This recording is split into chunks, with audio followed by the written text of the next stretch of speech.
Hello, I'm Dr. Darryl Cross. I'm a clinical and organisational psychologist, but I'm a careers coach and leadership coach accredited internationally. I'm also the author of the Vocational Interests questionnaire, which is a questionnaire that we use for career guidance and career direction for adolescents and adults.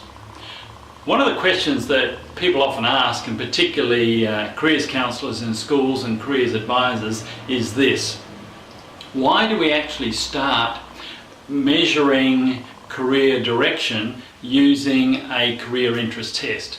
Why do we employ interest tests or interest inventories in secondary schooling at year 10 in particular, maybe year 11, maybe year 12, and certainly beyond that? Why is that the area that we tend to focus in on? Because it is true, we could focus in on intelligence, aptitudes, personality, something we call work values, which is what drives you, what gives you work satisfaction, something we call work style, which is about your personality at work, as well as measuring work interest. So there are a whole number of areas that we could actually measure. So why work interests? In particular when it comes to adolescents, why do we use that particular test as a main kind of format for introducing students to career guidance? The answer is this. I think, just very briefly, without going into too much detail, we've got to understand what adolescence is all about. Once a child reaches puberty and they move into adolescence, it's all about identity. So it becomes what we call the identity crisis. Who am I? In fact, there are three questions that adolescents really need to answer. One is, who am I? Who are all these people around me and how do I connect to them and relate to them?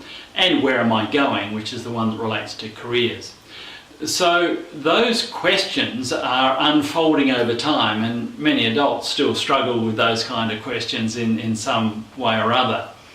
So it's a bit unrealistic to expect that as we're asking adolescents to look at who they are as individuals and to allow them to form their identity, that we also say to them, well, now I think you better do a personality test, which in a sense defines who you are, when that process is still unfolding.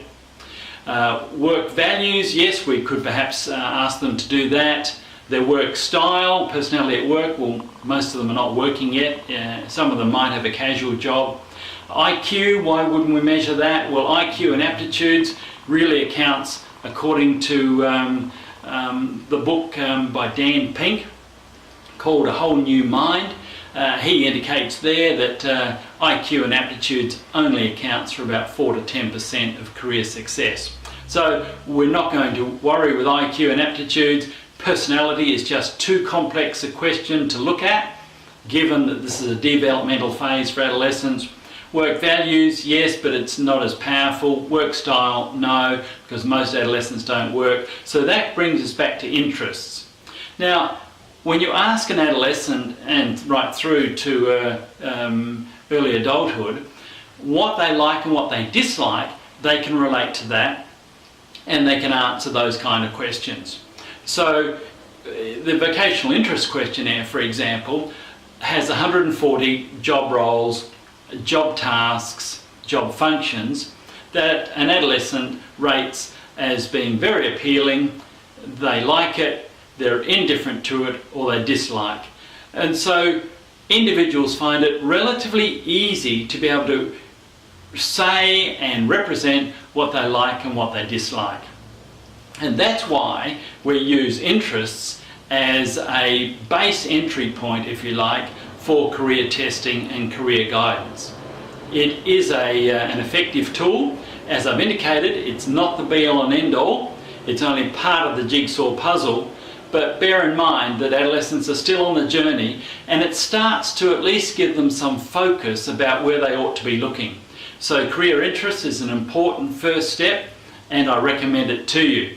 And irrespective of the sort of test you might use, most adolescents find it helpful to have some sort of test instrument that shows them their likings and dislikings when it comes to jobs. So I hope that answers the question, why do we measure work interests and why do we use that as a base entry for career guidance in secondary schools?